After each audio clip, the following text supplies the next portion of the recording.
Well, good afternoon, everyone. Welcome to the Bipartisan Policy Center. I am Jason Grumet, and I get the pleasure of introducing a lot of the most wonderful things that we are working on here together.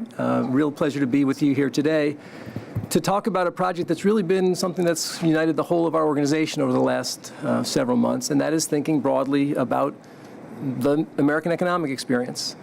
Lots of different ways to understand what we're going to talk about, but the fact that has stuck with me is that while many in the country, probably most of us in this room, are actually doing quite well, while the macroeconomic factors driving our economy seem quite strong, according to the Federal Reserve, about 40% of Americans cannot access $400 if a crisis were to arise without either getting a payday loan or trying to actually sell a possession. And so this means that 100 million of the people who we live with are living this close to the edge. One accident, one broken ankle, tree on the roof away from having that fragile economic system just unravel. This vulnerability to crisis, the lack of near-term realistic economic opportunity, and the lack of the longer-term mobility that has so long kind of defined what our imagination of this country was about has really now come to define an economic insecurity that I think is the experience for the majority of this country. And so we're trying to think a little bit about how to understand that problem. We have found that the obstacles, be they tangible or intangible, to economic opportunity persist across the country. There's a lot of similar themes to what are making people's lives a daily struggle. The solutions, however, are remarkably distinct. Communities around the country are trying all kinds of different ideas, different approaches to solve what is this, I think, shared set of challenges. And one thing that we have learned here at the Bipartisan Policy Center is that while you need national solutions to scale, it is that creative inspiration that so often comes from the state, local, and county level that gives us those kind of guideposts to strive towards. And so in partnership with the Rockefeller Foundation, our good friends at the National Association of Counties, we set out several months ago to see if we could first just identify the policy innovations that we believe are making a difference. And making a difference is a technical term, but you kind of know it when you see it. And then we tried to think really hard about what were the factors that were enabling some programs to be so successful. And could we identify common features or common constraints that were bearing upon the ability to scale these programs so they could serve more people, or even more challengingly, to replicate them to other communities? I think you will no doubt hear from my good friend Matt Chase on one of the panels that counties are a really terrific foundation for this discussion because counties reflect the fullness of this country. We have large counties and small counties, rural and urban. We have counties that are dominantly progressive in their political outlook, counties that are strongly conservative in their outlook. And so we really believe that counties are a terrific place to start to think about both the success of these programs, but also how, in fact, we can make them more successful. And so through a series of conversations and events around the country, anchored in the expertise of a lot of different people here at the BPC, we've come up with some insights that we're going to start to share a little bit today. I think the first thing I'll tell you is that it's actually kind of inspiring stuff. I don't know about the rest of you, but other than the Caps winning a couple weeks ago, it's a tough town, D.C. We don't wake up every morning at the Bipartisan Policy Center and say, hooray, we're fixing something today. So it has actually been really, I think, generative and important for us to have the ability to go have those conversations and see the real possibility and what the kind of creative human spirit in this country can still surprise us with. And we're going to have, I think, a great panel. We're going to hear from Sergeant Steve Rogers from Lucas County, Ohio, Lori Stegman, who's the commissioner from Multnomah County of Oregon, and our very own Linda Smith, who leads our early child development work here at BPC and is working with a lot of very interesting programs around the country, particularly to see if we can come up with a kind of a basis of evidence that allows us to make smart decisions while we're moving forward. And so I just want to close with the recognition of urgency. The problems we're facing are pretty steep. And while there's a tremendous amount of incredibly good work happening, it's not happening everywhere. And one thing that we need to become better at is learning while we innovate. So I think the imagination that BPC brings to this process is trying to understand how we can be close enough to what's happening in these communities and then bring that information back so that we have a federal policy environment which at worst is doing no harm and at best is actually supporting and rewarding the folks who are really making their communities better for each other. And so with that, I have an opportunity to invite to the stage Steve Bartlett, who is a dear friend of BPC. I've jokingly described Steve as a BPC recidivist because he keeps coming back over and over again for different projects. He has been a leader of our work on infrastructure. He's done a lot with us thinking about these issues around economic opportunity. Steve was a congressman, but he goes by Mayor Bartlett. And I think that that reflects a little bit of his own pride in accomplishment. But as mayor from 1983 to, he was Congress in 1983 and 1991. And I think one of the things that Steve is really well known for is being a real champion for disabled. He was one of the lead Republican sponsors for the American with Disabilities Act.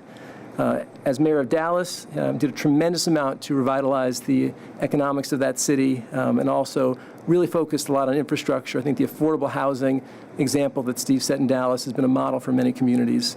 He then served as the CEO for the Financial Services Roundtable, which, as I think many of you know, is one of the organizations that brings the resources and insight of the major financial institutions in this country to bear.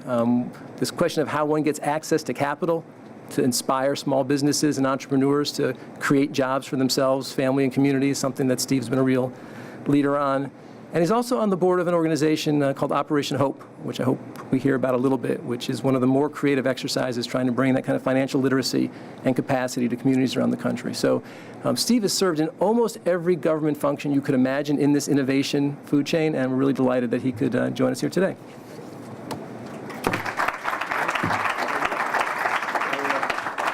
Well, thank you, Jason, for that kind, if overly generous introduction. You'll all get it in my mother's Christmas card in this coming. First, a point of personal privilege, as we say in Congress. I brought as a recovering politician, I brought my own cheering section. The fellows from an organization I'm vice chairman of called Respectability. Respectability is a group that only started a couple of years ago. And has amazing impact on the world of independent living for people with disabilities, starting with destigmatizing and then moving from there pretty strongly towards employment opportunities. I hope you have seen the news in the last 2 years how for the first time in the nation's history, we've begun to employ much larger numbers of disabled people. Disabled people have begun to get employed, to find employment. A lot has been done, but one of the things was to sort of call it to the attention of the body politic. So for my cheering section, I will pause and look at you when it's time to applaud, and you cheer. But you'll probably. There you go. There's one. So the dogmas of the quiet past are inadequate for the stormy present. As the cause is new, so we must think anew and act anew. So said Abraham Lincoln in 1862. I'm not sure that we've had a quiet past, but here in Washington we surely have a stormy present. Beyond stormy, perhaps, thunder, lightning, floods, hail, tornadoes, grasshopper pestilence, and so forth. And that's just in the last 72 hours. Indeed, here in Washington, we certainly seem stuck in the dogmas of the past. So today, the Rockefeller Foundation and the Bipartisan Policy Center and the National Association of Counties and others have reminded us that at least with regard to the economic insecurity of large segments of America, the opportunity to think anew and act anew is right in front of us, hidden in the thousands of cities and counties and states across the land. Real innovations, real solutions, real answers, and real things that work. What is required, which Rockefeller Foundation has shown the way, is first, and this is critical, to believe that we can solve these seemingly intransigent problems, and then in a systematic way, which is started, to identify and describe the solutions that are working at the community level and share those solutions across the land, and 1,000 flowers will bloom. Let me say I'm not quite that naive, but I'm not trying to make it sound easy. But if we are to succeed and progress, the progress in the current crisis must come from the community innovations, or it will not come at all. Or put another way, if it works in Fort Worth, it can work in Fort Smith and Fort Wayne. If it works in Portland, Oregon, it can work in Portland, Maine. I didn't mean for that to rhyme, by the way, but it kind of came out pretty well. It's increasingly apparent that the national government, for whatever set of reasons, and since many of you are part of the Washington scene, you probably have noticed, is not likely to be the solution. Perhaps the national government is the stormy present. We give our collective thanks to Michael Myers and the Rockefeller Foundation for this catalog of community-based innovation. And I got a lot of jokes on the way over to the, about you're giving such an alarming speech, or do you have to view with alarm? And a few about, since I was saying the national government sucks, then maybe somebody in the national government. But thank you for all the humor. But you've delivered this catalog of community-based innovations that are solving these issues in communities across America. It's impressive, it's well documented, it's detailed, and it's the first step. But alas, it is only the first step, pointing the way to a full-scale sharing of community innovations. And I take note with pride that 2 of these innovations are in Texas. One, Fort Worth. Fort Worth, think about this for a moment and consider how this shouldn't have been that unusual. Fort Worth deliberately harnessed the power of their community college system to harness and empower the would-be entrepreneurs, many of whom lack only the knowledge to succeed. And the Tarrant County Community College has the resources and the innovation to provide that knowledge. Now, here's the aha moment.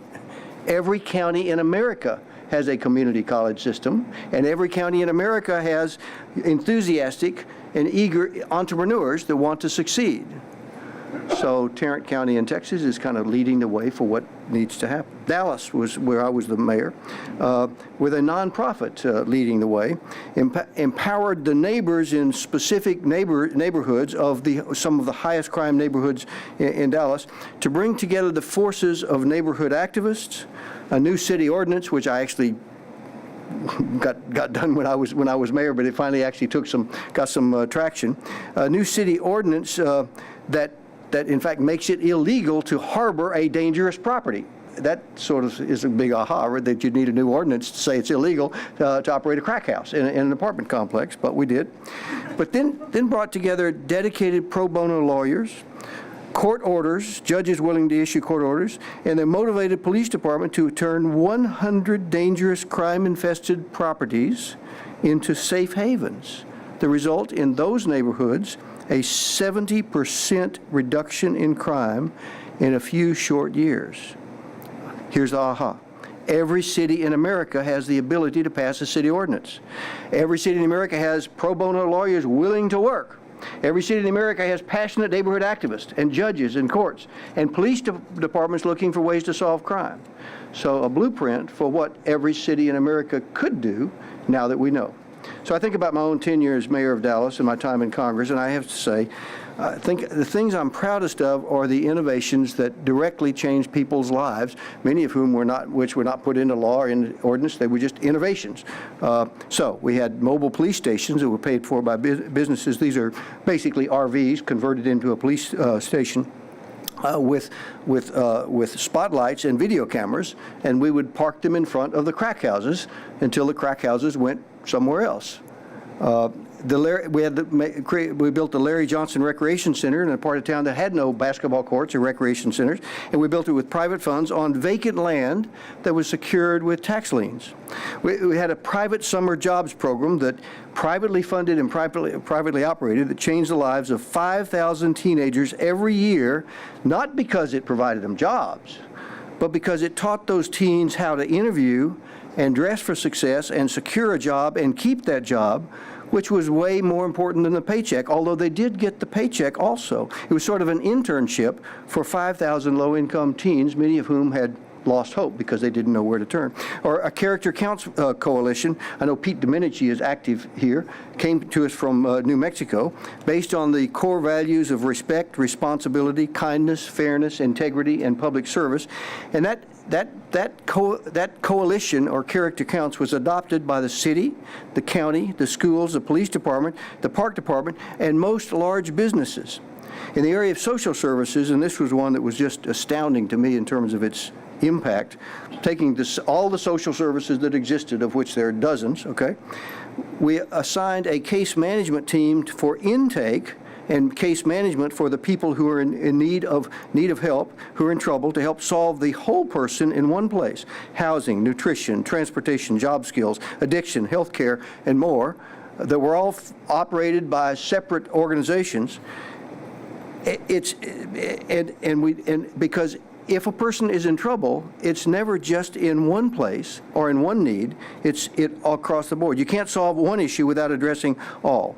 I'd note for that one that the hardest thing that we had to do was to get a waiver of federal regulations before we could start. Operating the program and funding it was the easy part.